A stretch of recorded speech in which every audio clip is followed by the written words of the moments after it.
आकाशवाणी भोपाल से प्रस्तुत हैं प्रादेशिक समाचार।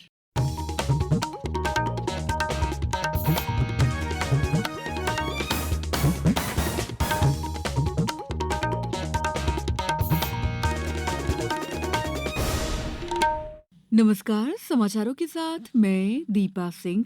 सबसे पहले मुख्य समाचार। मुख्यमंत्री ने कहा कुनो बनेगा इको टूरिज्म का हब, 2 लाख लोगों को मिलेगा रोजगार। उज्जैन में रीजनल इंडस्ट्री कॉन्क्लेव का 1 मार्च से होगा आयोजन। इंदौर सहित 4 जिलों में आज से जापानी बुखार के लिए टीकाकरण की होगी शुरुआत। और प्रदेश में कई स्थानों पर बारिश और ओलावृष्टि के कारण तापमान में आई कमी। अब समाचार विस्तार से। मुख्यमंत्री डॉ मोहन यादव ने कहा है कि प्रदेश को इको टूरिज्म बनाने के लिए कार्ययोजना बनाई जाएगी। इससे रोजगार उन्मुख अर्थव्यवस्था संचालित करने में सहयोग मिलेगा। भविष्य में कुनो में ही लगभग 2 लाख लोगों को रोजगार मिलेगा। गांधी सागर अभयारण्य में भी ऐसी गतिविधियां संचालित की जाएंगी। कल श्योपुर के सिसईपुरा के जंगल रिसोर्ट में चीता पुनर्स्थापन की समीक्षा बैठक में मुख्यमंत्री डॉ मोहन यादव ने कहा है कि अर्थव्यवस्था आधारित गतिविधियों से लोगों को स्थानीय स्तर पर रोजगार उपलब्ध होगा और वन्य जीवों के साथ जंगल का भी संरक्षण होगा। मुख्यमंत्री के निवेदन पर केंद्रीय वन मंत्री भूपेंद्र यादव ने कहा है कि मध्य प्रदेश एलिफेंट प्रोजेक्ट भी चलाया जाएगा और हाथियों से बचाव के लिए स्थानीय लोगों को शिक्षित किया जाएगा। स्थानीय लोगों को गजमित्र बनाया जाएगा। केंद्रीय मंत्री ने कहा कि कुनो का क्षेत्र अपने आप में सबसे अलग है और चीता पुनर्स्थापना केंद्र शुरू किया गया है। देश में कुल 10 वन्य क्षेत्र को चिन्हित किया गया था। इनमें से 3 कुनो, गांधी सागर और नौरादेही में जल्दी ही अफ्रीका और नामीबिया की टीम जाकर सर्वे भी करेगी और आने वाले समय में इन जगहों पर चीता को बसाया जाएगा। मुख्यमंत्री डॉ यादव ने 71.89 करोड़ के विकास कार्यों का लोकार्पण और शिलान्यास भी किया। मध्य प्रदेश में औद्योगिक विकास की अपार संभावनाएं हैं, जिसे इन्हें धरातल पर उतारने के लिए वृहद स्तर पर उज्जैन में आगामी 1 और 2 मार्च को रीजनल इंडस्ट्री कॉन्क्लेव 2024 का आयोजन किया जा रहा है। इससे उज्जैन, इंदौर सहित प्रदेश के अन्य जिलों में औद्योगिक विकास के द्वार खुलेंगे। विशेष बात यह है कि इंडस्ट्री कॉन्क्लेव में मौके पर ही 169 उद्योगपतियों को 6,774 करोड़ की भूमि आवंटित की जाएगी। उज्जैन में कुल 8,000 करोड़ से अधिक के कार्यों का लोकार्पण और शिलान्यास होगा, जिससे 12,000 से अधिक लोगों को रोजगार प्राप्त हो सकेगा। प्रदेश के प्रमुख औद्योगिक क्षेत्र में भी भूमि पूजन के कार्यक्रम आयोजित होंगे।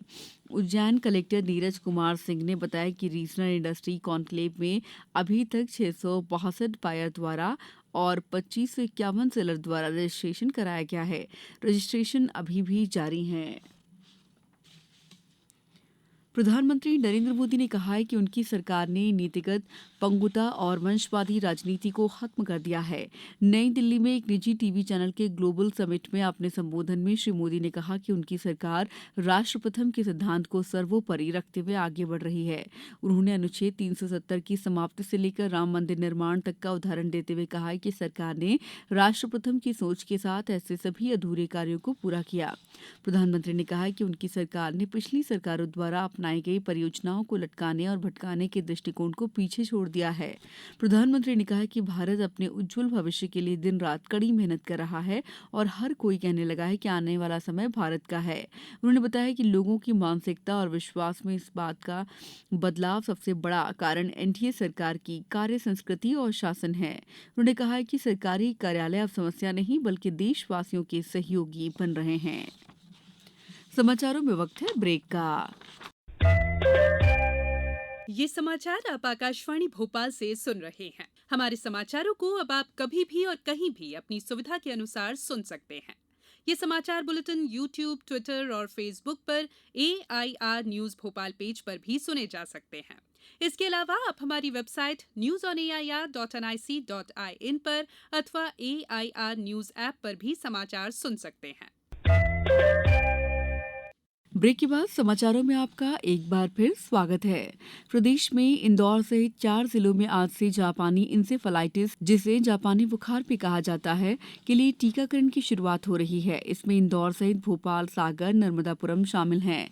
इंदौर में टीकाकरण का शुभारंभ सुबह 10 बजे पीसी सेठी चिकित्सालय में आयोजित किया गया है। इसके पूर्व विदिशा और रायसेन जिले में ये अभियान चलाया जा चुका है, जहां अब नियमित टीकाकरण में भी ये टीका दिया जाने लगा है। जापानी बुखार के सर्वाधिक प्रकरण उत्तर प्रदेश से सामने आए हैं। मध्य प्रदेश में भी जापानी बुखार के प्रकरण रिपोर्ट किए जा चुके हैं। अभियान के अंतर्गत ये टीका 1 से 15 साल के आयु वर्ग के बच्चों को लगाया जाएगा। ये एक दिमागी बुखार है। इससे संक्रमित होने पर बच्चे को झटके आते हैं और बेहोशी होती है और अत्यंत गंभीर स्थिति में मृत्यु भी हो सकती है। ये वायरल बीमारी से बचने का सबसे सुरक्षित उपाय टीकाकरण है।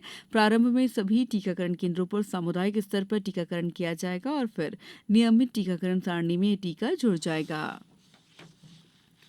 प्रधानमंत्री नरेंद्र मोदी आज से केरल, तमिलनाडु और महाराष्ट्र के दौरे पर जा रहे हैं। इस दौरान कल प्रधानमंत्री महाराष्ट्र के यवतमाल में आयोजित कार्यक्रम में प्रधानमंत्री किसान सम्मान निधि के तहत 21,000 करोड़ रुपए से अधिक की 16वीं किश्त जारी करेंगे। अब तक इससे 11 करोड़ से ज्यादा किसान परिवारों को 3 लाख करोड़ रुपए से ज्यादा की राशि अंतरित की जा चुकी है। कर्मचारी भविष्य निधि संगठन आज से अपने मासिक जिला आउटरीच कार्यक्रम निधि आपके निकट 2.0 का आयोजन करेगा। ये कार्यक्रम देश के 670 से अधिक जिलों में चलेगा।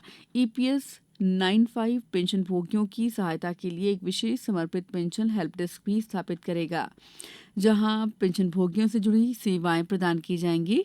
इसमें डिजिटल जीवन प्रमाण पत्र, पूछताछ और पेंशन भुगतान आदेश शामिल हैं।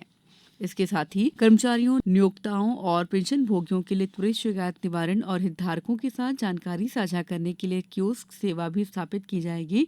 इन शिविर का पता ईपीएफओ वेबसाइट के व्हाट्स न्यूज सेक्शन में देखा जा सकता है। प्रदेश के आधे से अधिक जिलों में आज भी बादल छाए हुए हैं। मौसम विभाग के अनुसार अगले 3 दिनों तक कहीं कहीं बारिश होने की भी संभावना है। विभाग ने नर्मदापुरम, बैतूल, छिंदवाड़ा और सिवनी में ऑरेंज अलर्ट और जबलपुर, खंडवा, बुरहानपुर, हरदा, नरसिंहपुर समेत 12 जिलों के लिए येलो अलर्ट जारी किया गया है। इस बीच चंबल संभाग के कई जिलों में वर्षा दर्ज की गई। कल सर्वाधिक तापमान खरगोन में 32.6 डिग्री सेल्सियस और सबसे कम दतिया में 9.5 डिग्री सेल्सियस दर्ज किया गया। बैतूल जिले में कल बेमौसम गरज और चमक के साथ हुई बारिश और ओलावृष्टि से फसलों को नुकसान हुआ है। वहीं आकाशीय बिजली की चपेट में आने से जिले के भीमपुर ब्लॉक के अंतर्गत 3 गांव में 15 मवेशियों की मौत हुई है। 7 दिन का नृत्य कलाओं का सतरंगी सिलसिला 50वां खजुराहो नृत्य समारोह का कल समापन हो गया। समापन अवसर पर उस्ताद अलाउद्दीन खां संगीत एवं कला अकादमी के निदेशक जयंत माधव ने सभी का आभार जताते हुए कहा कि एक सांस्कृतिक अनुष्ठान या यज्ञ है। इसमें आप सभी ने अपने स्तर पर प्रत्यक्ष और अप्रत्यक्ष रूप से आहुति दी। समारोह के अंतिम दिन पद्म विभूषण डॉक्टर सोनल मान सिंह से लेकर अनुराधा सिंह तक सभी ने ऐसे रंग भरे कि बसंत मुस्कुरा उठा। अंतिम दिन की शुरुआत विख्यात भरतनाट्यम और ओडिसी नृत्यांगना डॉक्टर सोनल मान सिंह और उनके समूह की नृत्य प्रस्तुति से हुआ।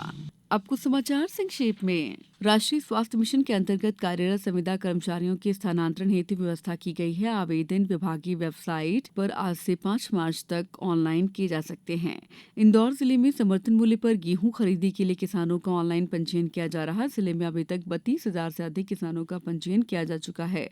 पंजीयत किसानों की भूमि फसल रकबे का राजस्व विभाग के अमले द्वारा सत्यापन भी कराया जा रहा है। मराठी गौरव दिवस के अवसर पर रंग मराठी महोत्सव आज शाम को राज्य पशुपालन प्रशिक्षण संस्थान सभागार वैशाली नगर भोपाल में होगा। संस्कृति विभाग की मराठी साहित्य अकादमी द्वारा प्रतिवर्ष मराठी गौरव दिवस श्रेष्ठ कवि ज्ञानपीठ पुरस्कार से अलंकृत विष्णु वामन शिरवाडकर कुसुमाग्रज के जन्मदिवस के अवसर पर मनाया जाता है। छिंदवाड़ा के शासकीय उच्चतर माध्यमिक विद्यालय खजरी में आज से 2 दिवसीय प्रथम जिला स्तरीय साइंस टेक्नो फेस्टिवल का आयोजन किया गया है। बालाघाट के सीएम राय स्कूल में दिव्यांग सम्मेलन आयोजित किया गया। इस सम्मेलन में दिव्यांगजनों को भारत सरकार की एडिप योजना के तहत एल्मको द्वारा बनाए गए सहायक उपकरणों का वितरण किया गया। इस बुलेटिन में इतना ही। नमस्कार।